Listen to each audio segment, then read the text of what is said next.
আসসালামু আলাইকুম, কেমন আছেন? 3 বছরের রিচার্জ কার্ড জমেছে মালয়েশিয়া।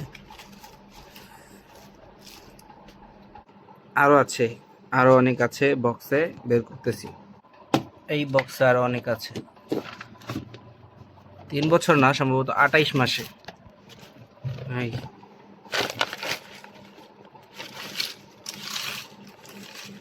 28 মাসে এই কার্ডগুলো জমেছে আমার কাছে মালয়েশিয়াতে। এন্ড সিম, তবে সবগুলো আমি ব্যবহার করিনি, অনেক মানুষ মিলে ব্যবহার করেছি। যাদেরকে শুধু ফোনে ছবি পাঠিয়েছি, শুধু তাদের কার্ড এগুলো। মানে ফোনে ছবি পাঠিয়েছি, যাদের হ্যান্ড টু হ্যান্ড দিয়েছি তাদের হিসাব আলাদা।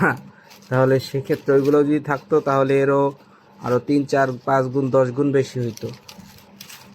এই হচ্ছে মালয়েশিয়াতে 28 মাসে বলতে পারেন ছোটোখাটো একটা বিজনেস ছিল। আলহামদুলিল্লাহ, আল্লাহ সর্বোত্তম পরিকল্পনাকারী। আল্লাহ যা করেন ভালোর জন্য করেন।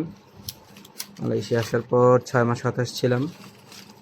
6 মাস পর থেকে আল্লাহ, আসলে কি বলবো, আল্লাহ মহান। আসলে আল্লাহর সাথে কোনো কিছুর তুলনা হয় না। আসলে আল্লাহ কখন কাকে কীভাবে রাখেন জানি না।